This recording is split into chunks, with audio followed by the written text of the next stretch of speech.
John DeSando.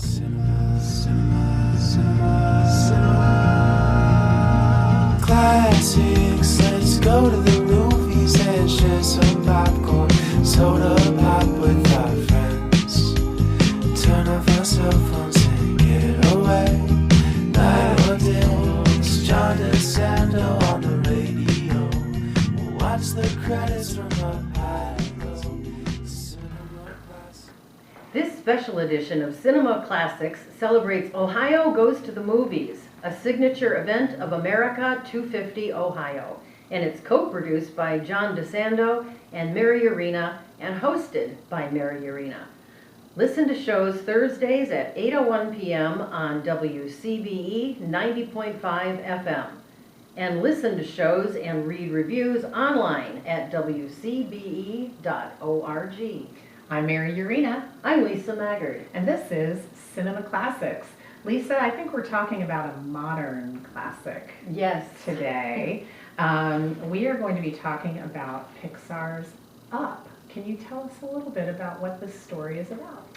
Well, this story is fundamentally about achievement and adventure and what prices you pay to achieve those, and I'm going to start over. Lisa, can you tell us what Up is about?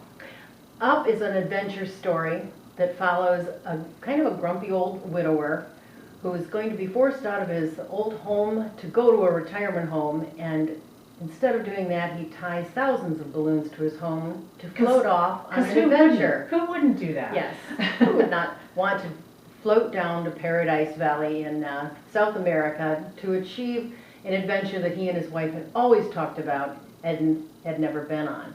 And there's a stowaway that comes with him that makes for the adventure even more fun.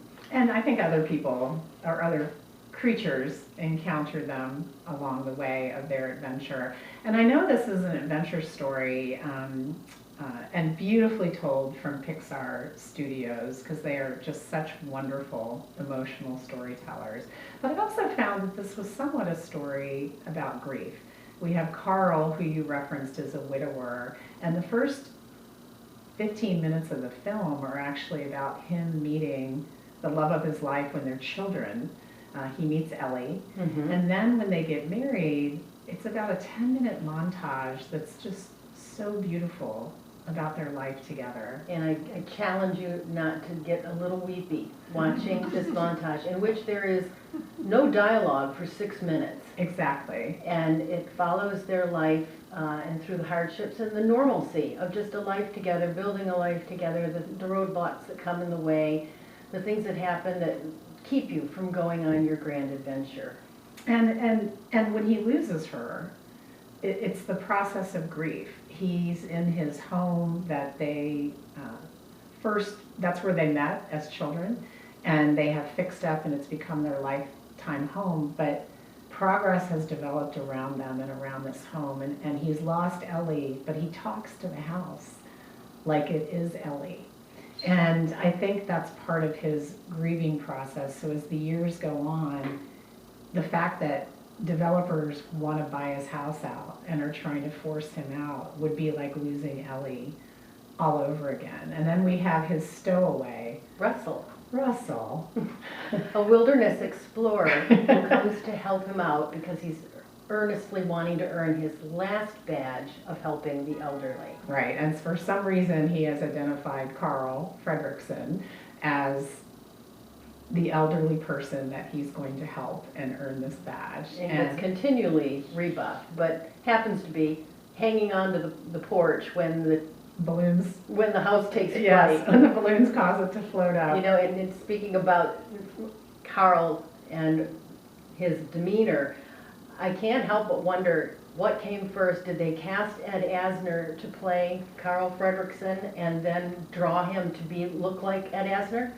Or did they draw the character and say, gee, he looks like Ed Asner, let's get him to voice the character? So my understanding is from an interview I saw with Pete Docter is they actually created the look of Carl first, and he's primarily based on Spencer Tracy in his last film role in Guess Who's Coming to Dinner, which I have to say, when I first saw the film and then when I watched it again, in preparation for our conversation, I was like, gosh, that looks like Spencer Tracy. And in fact, that's who it was based on. So they did create the look of Carl first, but then they had the challenge of finding the actor who had that gravelly voice. And they did find it in Ed Asner, who does a wonderful job in this role.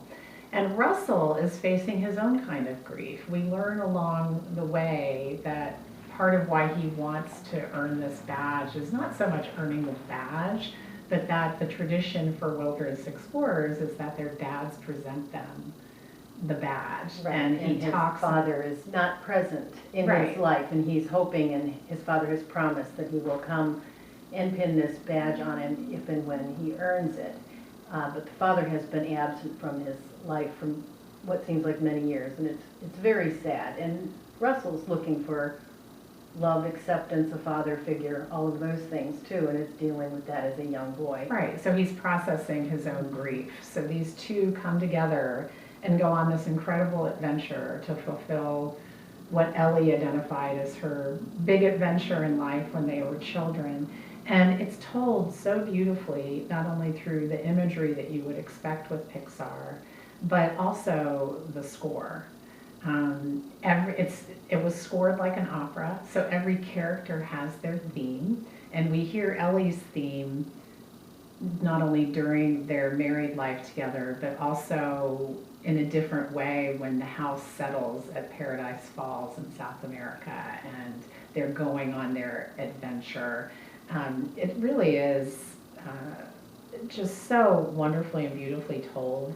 And I want to tell you who the composer was, because it was just so wonderful. Michael Giacchino composed this, and it was one of the 2 Academy Awards that the film actually won. And this was the first time that a Best Original Score was awarded to a Pixar film, despite numerous nominations. All the other things they could have won for. Exactly. Including that, the beautiful animation, the soft, colorful look of it. Just that magic that historically Disney, and now Pixar, Disney owns Pixar. There are certain scenes in every one of these movies that just kind of take your breath away. For me, it's when Elsa's staircase is built in Frozen. Yes. That ice staircase, it just takes your breath away. And then at the end of Beauty and the Beast, when the camera comes swooping down through that chandelier while Beauty and Beast are dancing.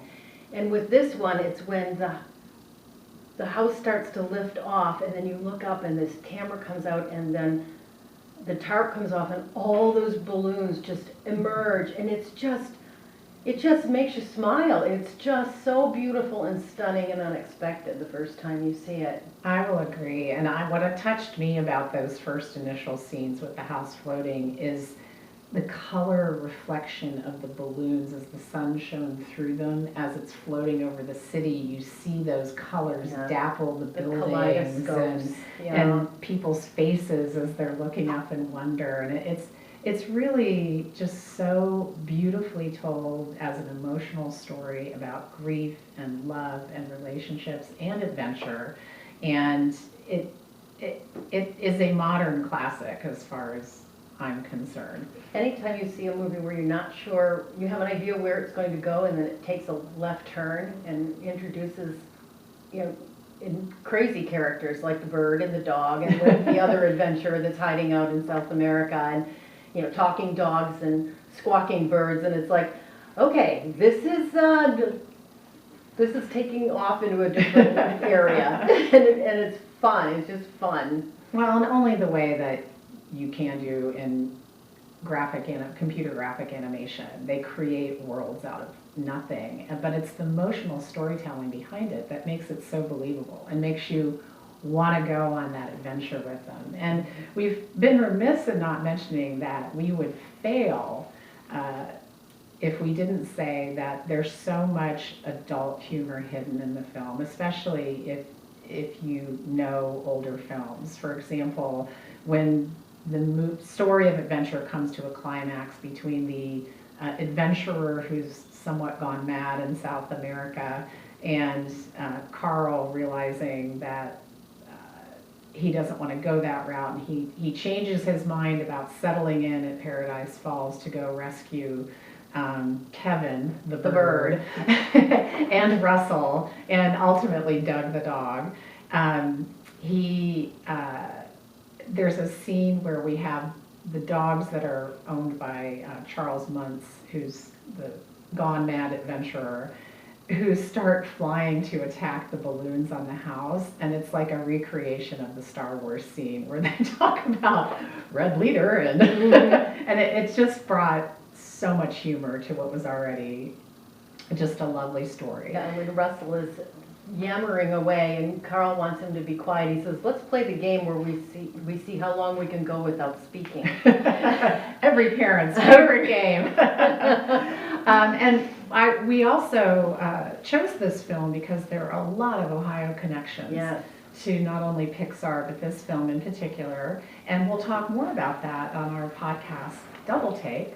So what do you recommend to our listeners about Up?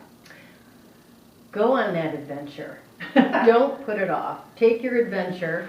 As the theme of the movie says, adventure is out there, and don't forget your hanky for the first 10 minutes.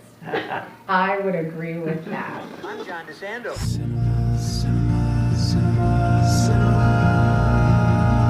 Classics, let's go to the movies and share some popcorn, soda pop with our friends. Turn off our cell phones and get away. Night or day, it's John DeSando on the radio. We'll watch the credits from up high. Cinema classics on